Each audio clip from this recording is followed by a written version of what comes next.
Well, hello, and welcome to another episode of What Nobody Told Me After 65. Well, it's your lady on the go, lady in the know, Miss Info.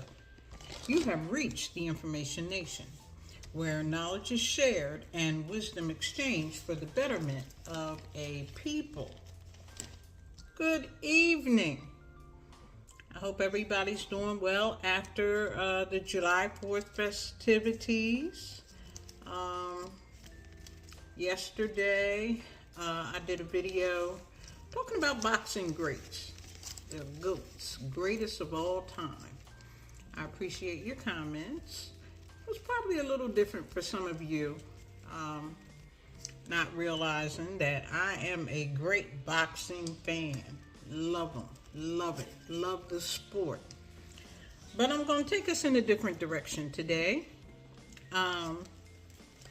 I had promised you some time ago that I was going to give you information about female mutilation, female genital mutilation, that I think a lot of us thought it was practiced only in sub-Saharan Africa, but that's not true. And today I'm going to tell you about what I uncovered as I was doing my research, and I was shocked.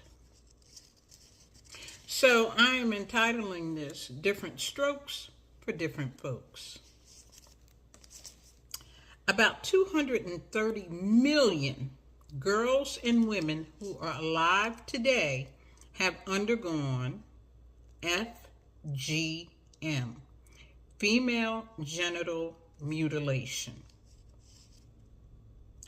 It is practiced in about 30 countries in Africa, the Middle East, and Asia. But it's also practiced in Latin America, Western Europe, North America, Australia, and New Zealand. These mostly young girls are indoctrinated into this practice beginning in infancy up to the age of 15.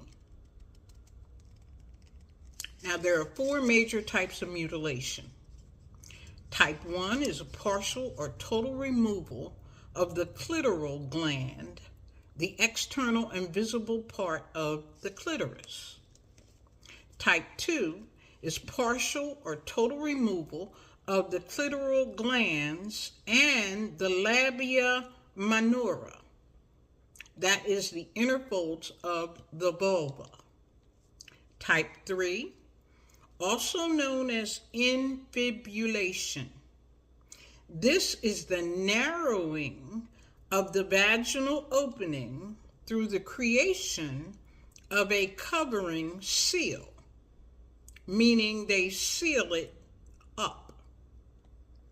The seal is formed by cutting and repositioning the labia minora or the labia majora, sometimes through stitching. I'm hurting already. Type 4. This includes all other harmful procedures to the female genitalia for non-medical purposes. For example, any pricking, piercing, incising, scraping, cutting, any of the other things that they do to the genitalia for non-medical reasons is also considered FGM, or female genital mutilation. But here's where it starts to get deep. In Africa, Nigeria has the highest rate of FGM. However, in the United States of these here Americas, FGM is being practiced in California, New York, Texas, Washington, D.C., Wisconsin, Virginia, and New Jersey. However, it is illegal. Since 1996. Now, it wasn't illegal before 1996, which was just not too long ago. But since 1996, it is punishable by up to 5 years in prison if you are discovered or caught or reported. Also, there is a crime part of this, a criminal part of this legislation that was added only recently in 2013 by then President Obama. And the new piece that was added is called the Vacation Cutting Act, where girls are transported out of the country to the parents' country to undergo the procedure during school breaks. That's why it's called vacation cutting. And so here you have these young women who have no idea of what is going to happen. They have what's going to happen. They have different names for it. The secret, the surprise, the gift. These young women have no idea. They get to their parents' ancestral home, and then they are told that this procedure, this practice is going to take place.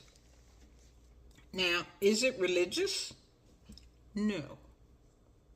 It is just cultural, and it's handed down generation after generation after generation. And, you're a kid, you are living under your parents' roof. Now, a husband and a wife, or a woman who has undergone this, she knows, believe me, she knows the pain, the fear, all of that, and the aftermath. We're going to talk about that. She knows that. I cannot understand, as a woman, a mother, someone who might have went through that process, I would not wish that on my worst enemy, let alone my own flesh and blood. But again, in these tribal communities, women don't have a voice. They are just there to serve at the pleasure of the men. Now, I found a site where some of the women had given testimony about what took place during their procedure. And it's on a website. I have to note it here because I have to source it. unfpa.org. Let's see who they are. This is the United Nations Population Fund. And these women were given some testimony about what they were told during the practice.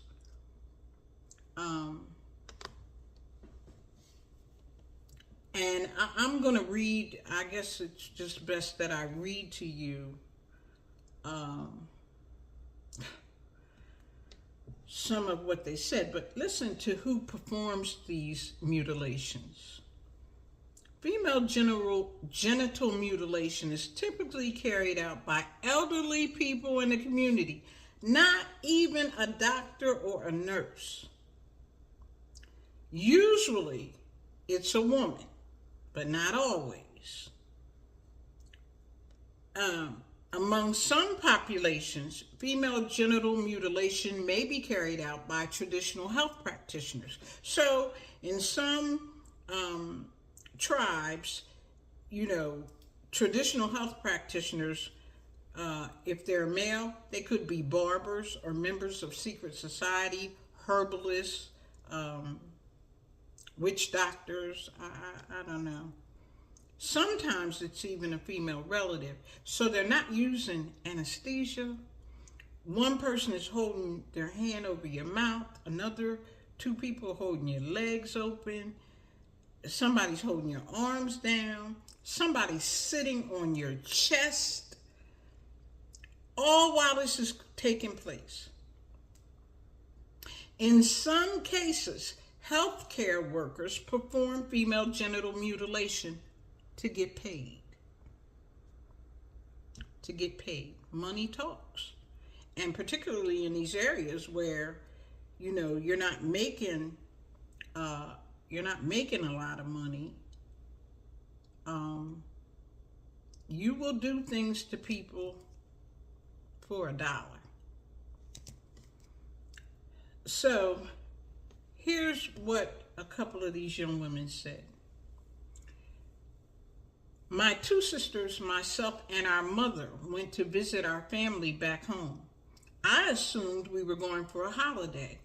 A bit later, they told us that we were going to be infibulated. The day before our operation was due to take place, another girl was infibulated and she died because of the operation. We were so scared and didn't want to suffer the same fate.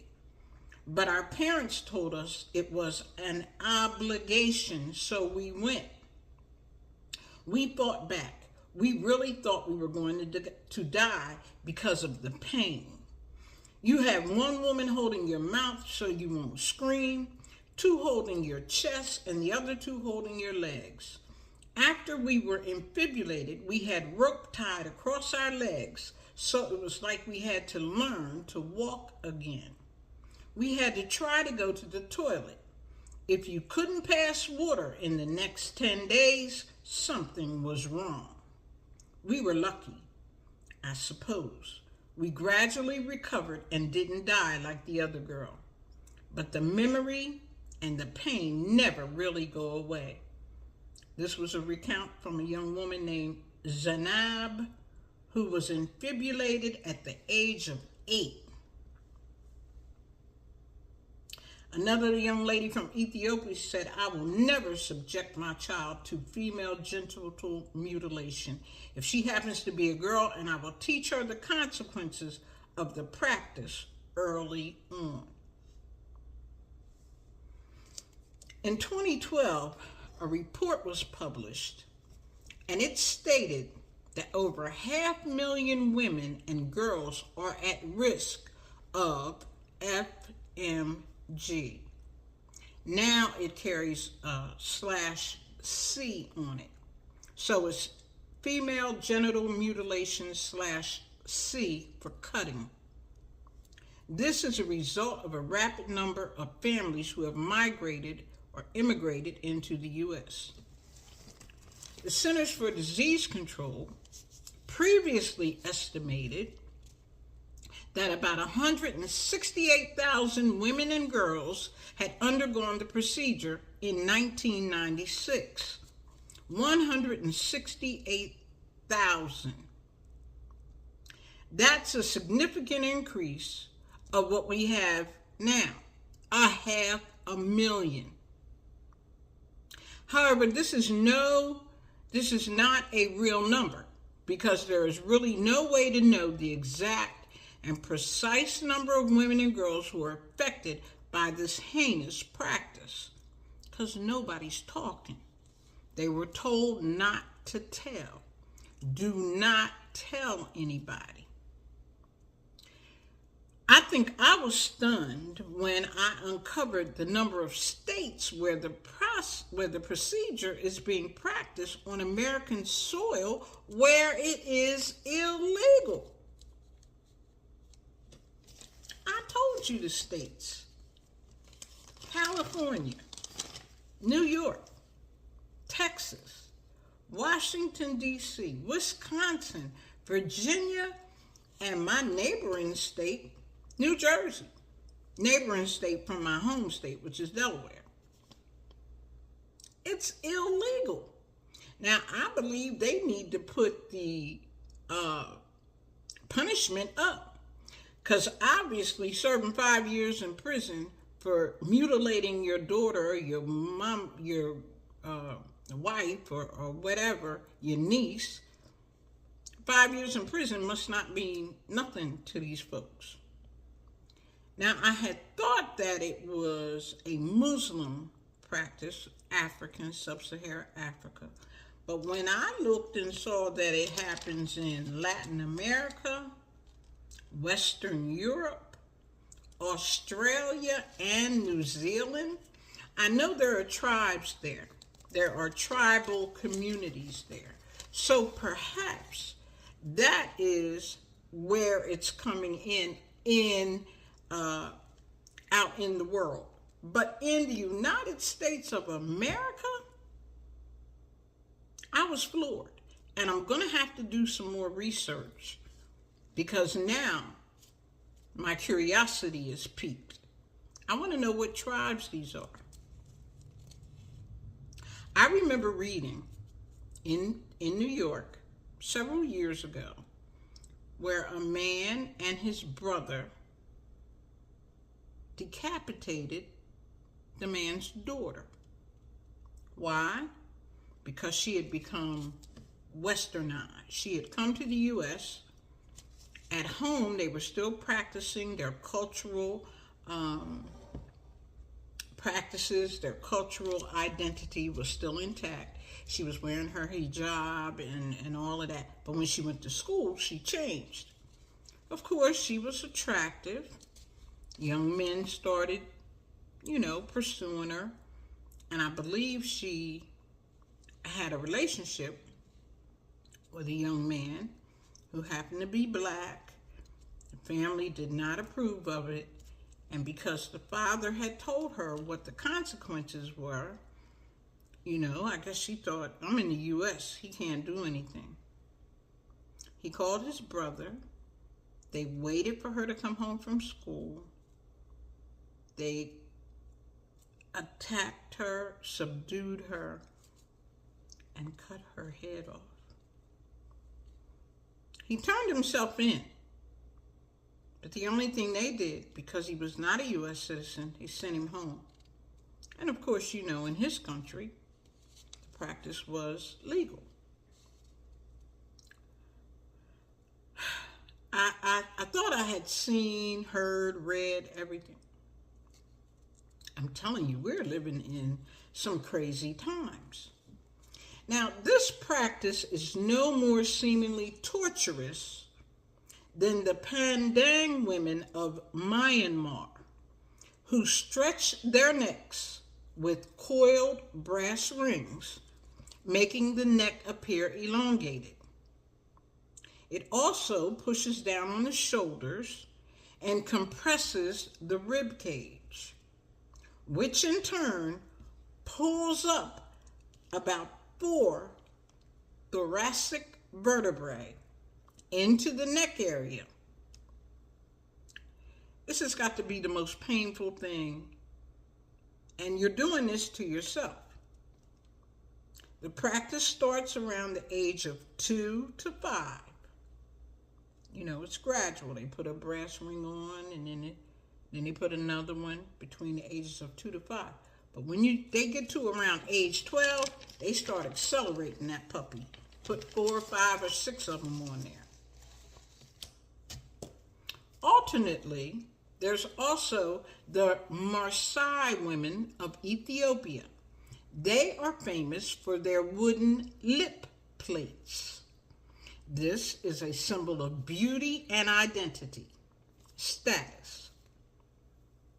The lip is cut around age 15 or 16, usually by their mother, and it's held open with a sodden plug. So they cut it and then put a plug kind of thing in between the 2 cuts.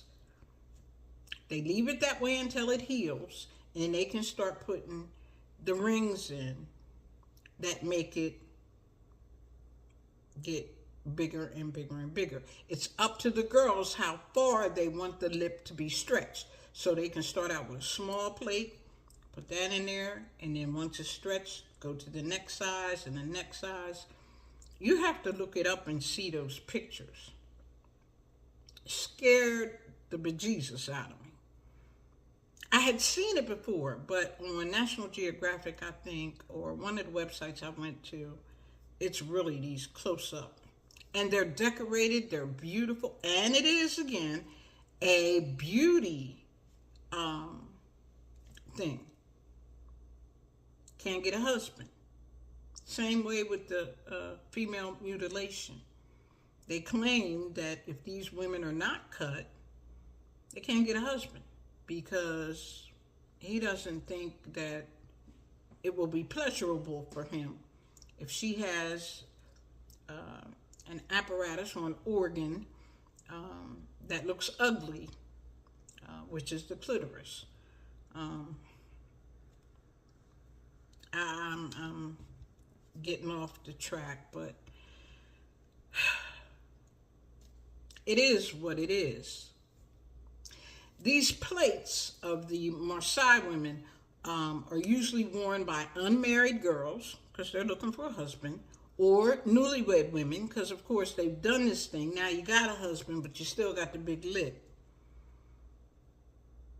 There are different strokes for different folks. But the age-old adage that beauty is in the eye of the beholder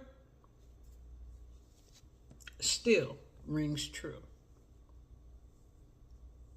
I'm just shocked. The United States of America is practicing or allowing this to be practiced. Or maybe they're not allowing it, but of course, the article I read said that these family members, they look for people right here in the U.S. who will do the mutilation. You know, tribal, cultural allegiance, and loyalty. But the World Health Organization is really trying to crack down on this practice. I'll keep you posted because I'm really going to be checking into this a lot more.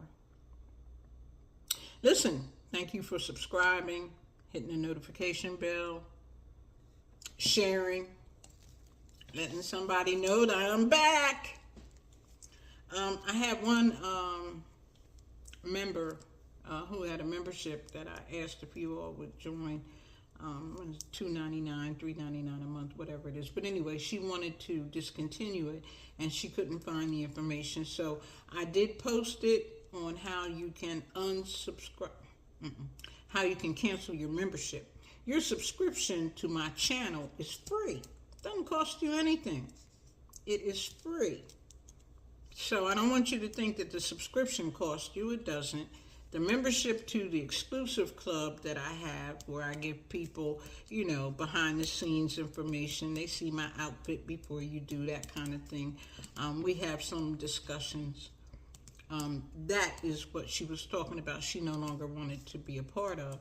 And in order to cancel it, you know, it's a process. So I did post information. I can send it in an email if you're interested in that. I've only got 2 members. So, listen, I hope you found some of this information interesting. I don't know what I might post tomorrow. No, probably not. You'll see me again on Monday. In the meantime, remember, you don't know what you don't know. Take care.